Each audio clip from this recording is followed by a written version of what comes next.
बिस्मिल्लाहिर्रहमानिर्रहीम। अस्सलाम वालेकुम वरहमतुल्लाहि वबरकातुहू। मैं हूं आपका एस्ट्रोलॉजर नईम सिद्दीकी। आप लोग देख रहे हैं सिद्दीकी एस्ट्रोलॉजी चैनल। जिन लोगों ने अभी तक मेरा चैनल सब्सक्राइब नहीं किया उन लोगों से गुजारिश है चैनल को सब्सक्राइब कर लें, बेल बटन को पुश कर दें ताकि मेरी आने वाली हर वीडियो उन तक आसानी से पहुँच सके। वीडियो को शेयर, लाइक, कमेंट लाजमी करें ताकि हमारी टीम की हौसला अफजाई हो सके। 10 सितंबर 2020 को रजत में जा रहा है। मरीख के रजत में जाने से किन बुर्जों को मुतासिर करेगा और मरीख के क्या सदक़ात हैं और किन लोगों के ऊपर मरीख के बुरे असरात होते हैं, हम लोगों को कैसे पता चलेगा कि किन के ऊपर बुरे असरात मरीख के होते हैं। मैं ये सब कुछ आपको इस वीडियो में बताऊंगा। इस वीडियो को आप एंड तक देखें, इंशाअल्लाह ताला आपको इस वीडियो के अंदर बेहतर रहनुमाई मिलेगी और इस वीडियो को देखने के बाद आपको बहुत फ़ायदा होगा। अगर आप मरीख की नहूसत से बचना चाहते हैं तो मरीख बुर्ज एरिस वालों को, कैंसेरियन को, लिब्रा को, स्कॉर्पियो को और कैप्रिकॉर्न को, ये 5 बुर्ज को बहुत ज़्यादा मुतासिर करेगा। बाकी तो जायचे के 12 घर होते हैं और 12 घर में मरीख किसी ना किसी पोजीशन में पड़ा होगा और किसी ना किसी पोजीशन में पड़े होने की वजह से आपके जिस घर के अंदर पड़ा होगा और जिस सितारे से जब ये टकराएगा तो और लोगों के लिए उस वक़्त वो मामलात उस तरीके से बुरे असरअंदाज करेगा। लेकिन यहाँ पर ज़्यादातर ये 5 बुर्ज वाले बहुत ज़्यादा मुतासिर होंगे, इसलिए कि इनके अगर उसी दर्जे के अंदर मरीख आ गया जिस दर्जे तक वो रजत में जाएगा और वो लोग भी उस दर्जे के अंदर हुए, उन लोगों को ये बहुत ज़्यादा मुतासिर करेगा। मैंने आपको पहले भी इस वीडियो में बताया है कि जिस तरह एरिस वाले हो गए, कैप्रिकॉर्न वाले हो गए, लिब्रा वाले हो गए, कैंसेरियन हो गए और स्कॉर्पियो हो गए, इन लोगों के साथ, इसलिए कि एरिस वाले और स्कॉर्पियो इनका तो हाकिम सितारा ही मरीख है। इनके हाकिम सितारा मरीख होने की वजह से जब मरीख बुरा एंगल बनाएगा या रजत में जाएगा, इन लोगों को तो लाजमी परेशानी में डालेगा और ये लोग लाजमी किसी ना किसी काम की वजह से रुकावट में, मतलब कि उनके आगे आएगी। अब एक और मैं आपको लोगों को बात बताऊं कि जब मरीख ये कैप्रिकॉर्न वालों और लिब्रा और कैंसेरियन को ये किस तरह ये मतलब मुतासिर करेगा, उनका कौन कौन सा घर बनेगा।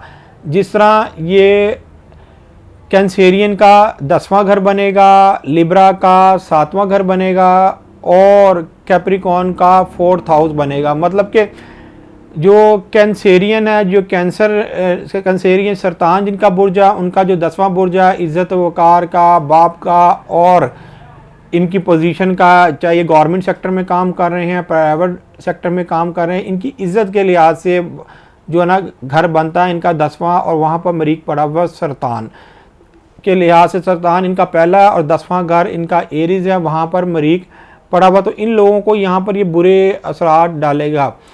अब जो लिब्रा वाले हैं, लिब्रा वालों के ये 7th हाउस में है, शराकती काम या शरीक हयात या किसी की गारंटी अगर इन्होंने दी हुई है तो उस लिहाज से इनके ऊपर ये बुरे असरात डालेगा। जहाँ ये मरीख पड़ा हुआ इन लोगों को मुतासिर करेगा। अब स्कॉर्पियो वालों के लिए ऑल ओवर ये कहीं ना कहीं लेके आएगा, लेकिन ज़्यादातर इनके काम के ऊपर और उनकी बीमारी के लिहाज से, अगर इनके हाँ मुलाजिम भी हैं या ये कहीं मुलाजमत करते हैं, दोनों तरह इनके ऊपर ये मुतासिर इनको करेगा मरीख जब रजत में जाएगा। और इस तरह अब ये कैप्रिकॉर्न वाले, इनका 4था घर बनता है, 4था घर इनके माँ का घर है और नतीजे का घर है। यहाँ पर इनको इनकी वालदा की तरफ से भी कुछ परेशानी हो सकती है, जैसे वालदा बीमार हो जाए या कोई इस तरीके का मसला हो सकता है, या कोई अगर इन्होंने काम किया हुआ है, काम का कोई नतीजा आना है तो इनके हक में नहीं आएगा और ये लोग उस वक़्त परेशानी में हो जाएंगे और एकदम इनके ऊपर परेशानी आ जाएगी। इसलिए कि मरीख जो है वो जज्बाती, जिनके ऊपर मरीख की नाकिस शुआएँ हैं, वो लोग बहुत ज़्यादा जज्बाती होते हैं और बहुत ज़्यादा जल्दी उनको गुस्सा आ जाता है। उन लोगों को ये मरीख इस तरह तंग करता है। और जिनके जायचे के अंदर मरीख मतलब कि अच्छे असरात नहीं देता, वो लोग जज्बाती भी होंगे, उनको गुस्सा भी जल्दी आएगा, वो लोग उनका लिबास हमेशा गंदा रहेगा, लिबास उनका हमेशा अच्छा नहीं रहेगा। और मरीख की एक और निशानियाँ होती हैं, उनके मुंह से कोई ना कोई आप बुरी बात ही सुनते रहेंगे, अच्छी बात नहीं निकलेगी। मरीख की निशानियाँ हमेशा मतलब मरीख की निशानियाँ इस तरीके से होती हैं, बंदा अगर बात कर रहा हो तो आप ये समझेंगे कि जैसे ये ज़ोहल का मारा हुआ है, हालांकि कई दफ़ा ये होता है कि वो मरीख का मारा हुआ हो।